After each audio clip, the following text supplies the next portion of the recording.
My name's Nathan, and I have a small business selling microgreens, essentially.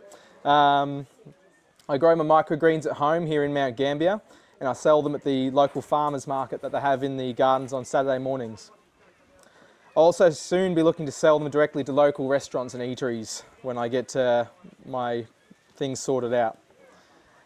Now you might be wondering what exactly microgreens are. Microgreens are simply vegetables that are harvested very young, most often after about 2 weeks of growing from the seed. There are a number of reasons why they're harvested so early. I would say the primary reason that in this form they're essentially a form of superfood. Microgreens can offer up to 40 times higher concentrations of vitamins and minerals than their mature counterparts. Even when young, microgreens can display very vibrant colours and quite a range of flavours.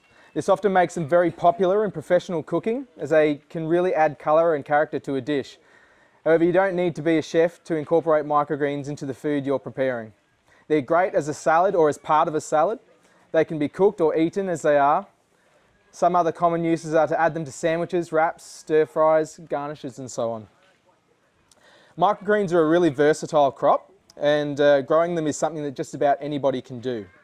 They're seen as a highly sustainable food crop for a number of reasons.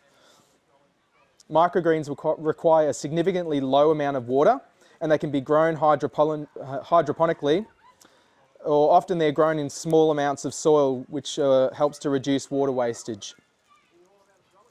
They can also be grown using very little space. Microgreens don't require any pesticides or fertilisers, and the growing medium is often recyclable or biodegradable. Finally, their small size and high yield per unit of area further reduces the environmental impact of farming and equipment and infrastructure. I initially began my journey growing microgreens because I'm the primary carer of my children, and I wanted a way to generate some extra income for my household. Daycare can also be expensive, and my partner and I both agree that my son and all my children benefit greatly from having a parent or family member at home with them at that young age. The problem for me was that because my children are very young, they need a lot of supervision, and there's only so much baby proofing you can do when your kid learnt how to repeatedly escape 2 separate children's play enclosures before he could properly walk. So I needed something that wouldn't require me to leave my kids unsupervised for very long at all. I eventually found an online community of people growing and selling these little plants, and with a little research I figured out that this is something I could do from home. All I had to do when I had the kids was little things like watering my plants in their trays, and the lengthier jobs like cleaning my trays and seeding, and all the harvesting could get done either at night or after my kids had gone to bed, or on the weekends when my partner was home. What makes it great now is my son has grown a little, so I get him to help me with watering the plants or washing up the equipment.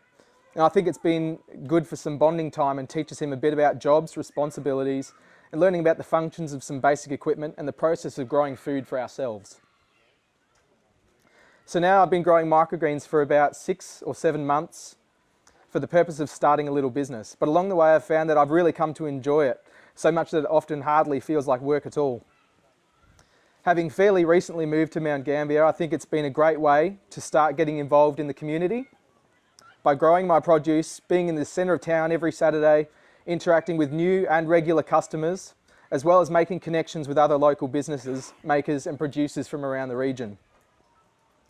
The experience I've gained in my journey has helped me to further reflect upon the importance of producing locally, supporting local, finding ways to live sustainably, educating ourselves and empowering ourselves to become more self-sufficient. Now I'll explain for your benefit the basic process of growing microgreens so that you might be motivated to try and grow some for yourselves.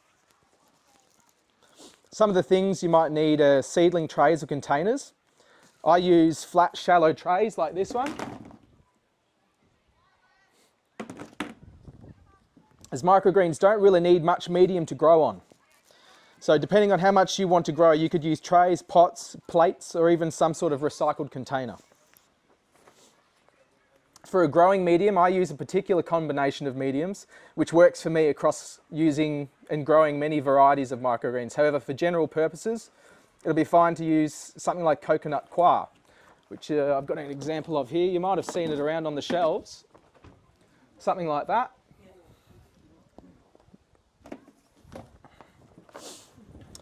Yeah, you can buy that in packaged blocks from gardening supplies section of Bunnings, for instance. There's a few other places where you can find it.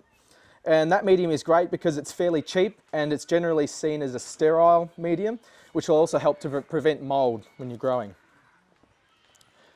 In terms of growing space, microgreens can grow perfectly fine on a windowsill, which receives a good amount of sunlight. You can grow them outdoors too. However, some varieties are sensitive to overwatering. So if you do want to grow them outdoors, it would be a good idea to have some kind of control over the environment that they're in.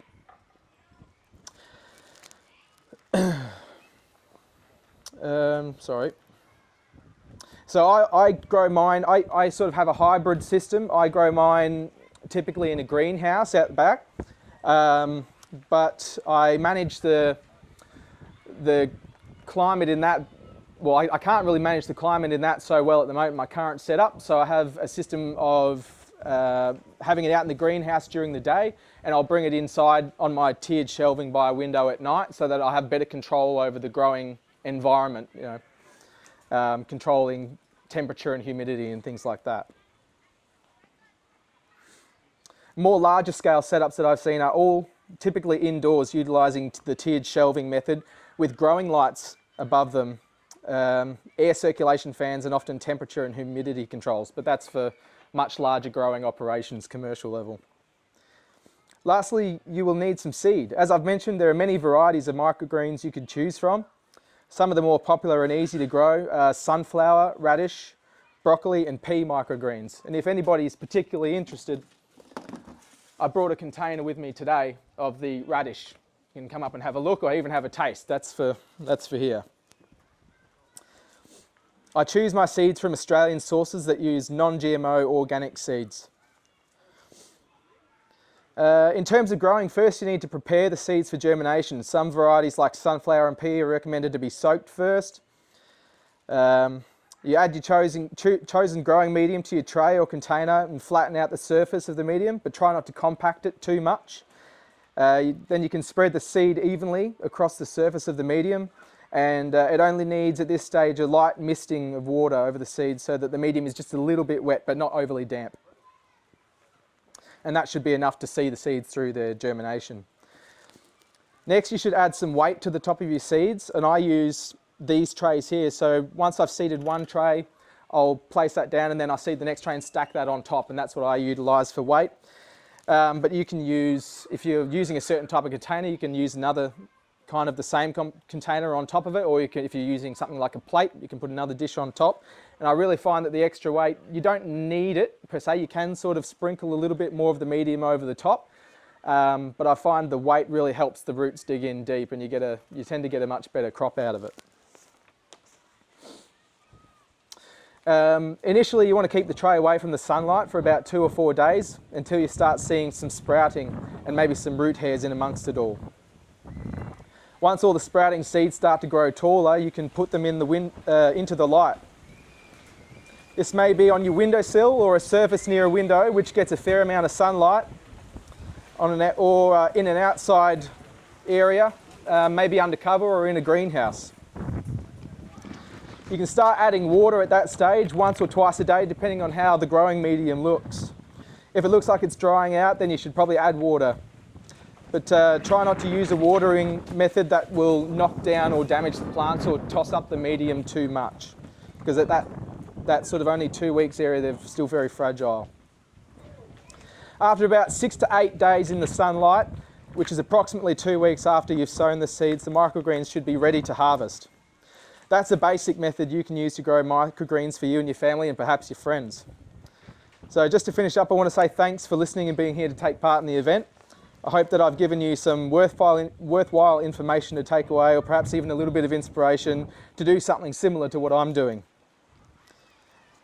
And hopefully we can all take some steps towards becoming a little bit more self-sufficient. Thank you.